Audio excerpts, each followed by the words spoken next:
Assalamualaikum warahmatullahi wabarakatuh.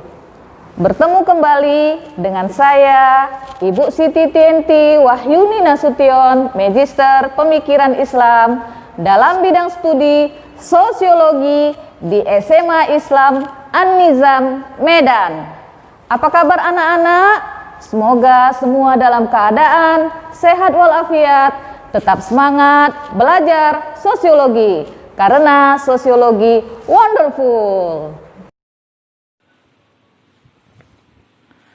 Pengertian globalisasi.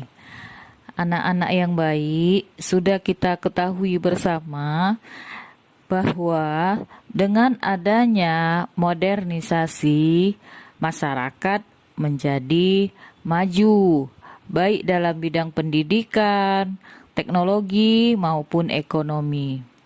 Dengan adanya kemajuan teknologi, komunikasi dan transportasi menjadi lebih mudah. Oleh karena itu, pergerakan informasi dan manusia menjadi lebih mudah dan lebih cepat.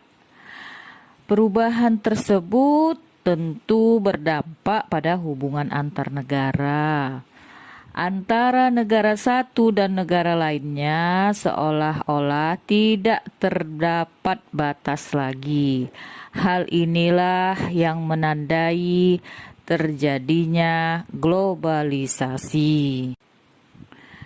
Anak-anak yang baik, globalisasi sering disebut sebagai fenomena dunia berwajah banyak. Oleh karena itu, globalisasi sering diidentikan dengan internasionalisasi, liberalisasi, universalisasi, westernisasi, dan deteritorialisasi. Nah, sekarang kita jelaskan satu persatu ya. Yang pertama, internasionalisasi. Apa itu internasionalisasi? Internasionalisasi adalah hubungan antar negara dengan ciri meluasnya arus perdagangan dan penanaman modal. Yang kedua, liberalisasi. Apa itu liberalisasi? Liberalisasi adalah pencabutan, pembatasan pemerintah untuk membuka ekonomi tanpa pagar dalam hambatan perdagangan, pembatasan keluar masuk mata uang, kendali devisa, dan izin masuk suatu negara. Jadi di sini dicabut ya pembatasan-pembatasan dari pemerintah untuk membuka ekonomi tanpa pagar ya. Berikut yang ketiga adalah westernisasi. Apa itu westernisasi? Westernisasi adalah ragam hidup model budaya barat atau Amerika. Asal katanya west ya, west. West itu barat. Nah, yang keempat, deteritorialisasi. Apa itu deteritorialisasi? Deteritorialisasi adalah perubahan geografis sehingga ruang sosial dalam pembatasan, tempat, dan jarak berubah. Anak-anak ibu yang baik, globalisasi adalah sebuah istilah yang memiliki hubungan dengan peningkatan keterkaitan antar bangsa dan antar manusia di seluruh dunia melalui perdagangan, investasi, perjalanan, budaya populer, dan bentuk-bentuk interaksi yang lain. Cochrane dan Payne menggambarkan keterkaitan antar manusia di seluruh dunia.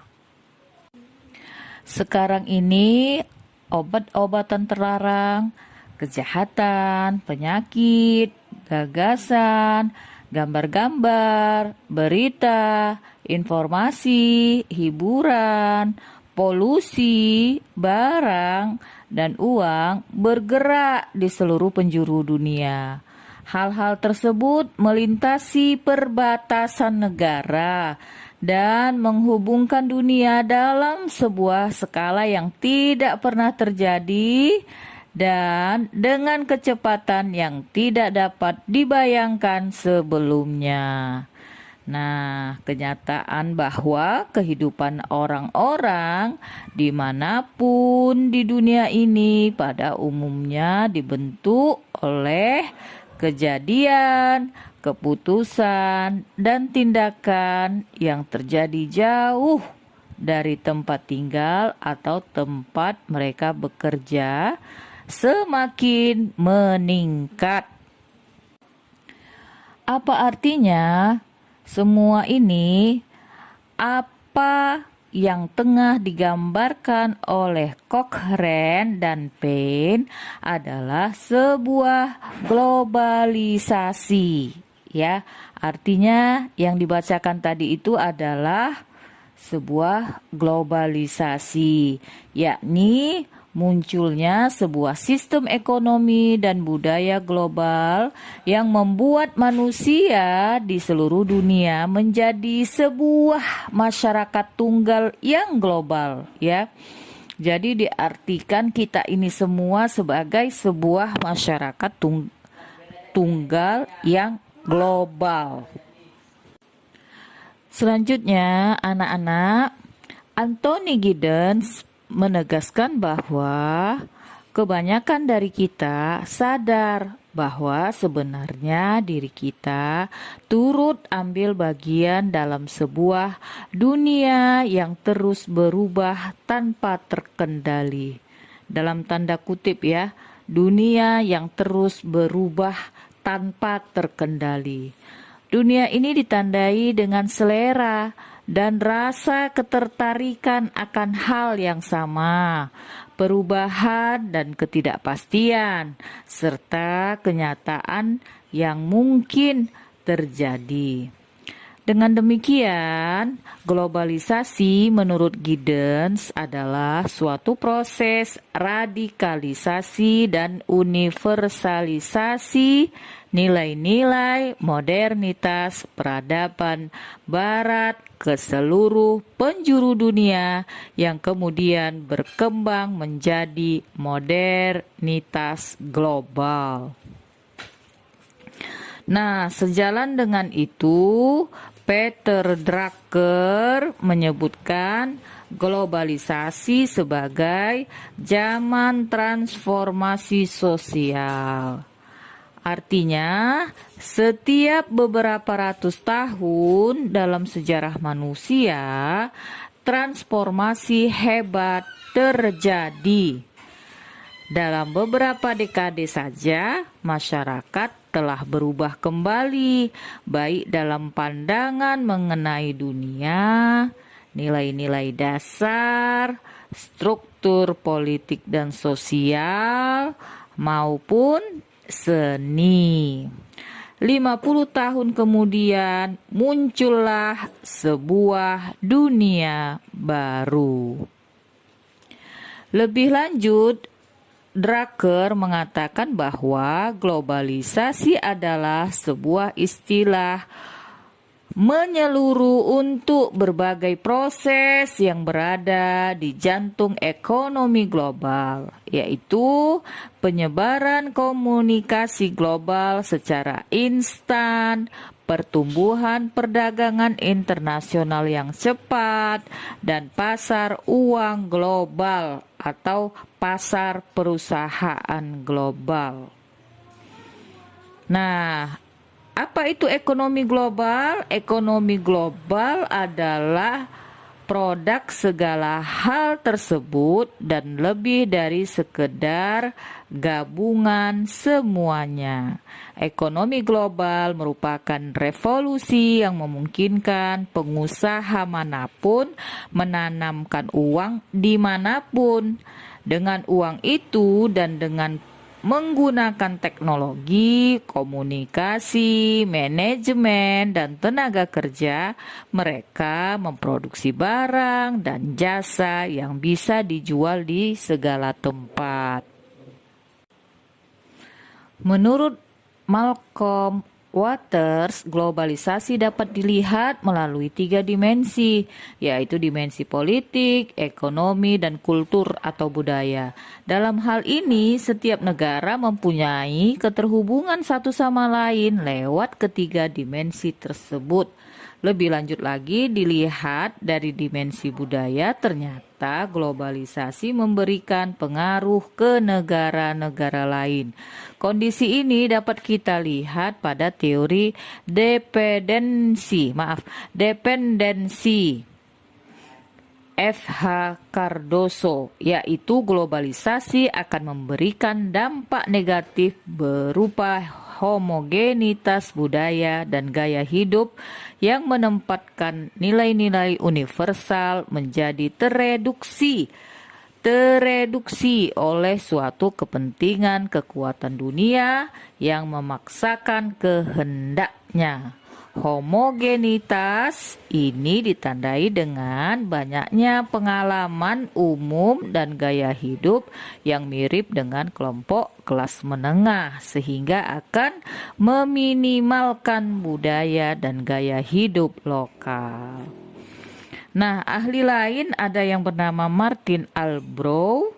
Martin Albrow melihat globalisasi sebagai keseluruhan proses ketika penduduk dunia terinkorporasi atau tergabung dalam masyarakat dunia yang tunggal, masyarakat global. Sementara itu, Rosabeth Moss Kanter menganalogikan globalisasi seperti sebuah pusat perbelanjaan global. Dunia menjadi sebuah pusat perbelanjaan global, tempat gagasan dan produksinya tersedia di setiap tempat pada saat yang sama.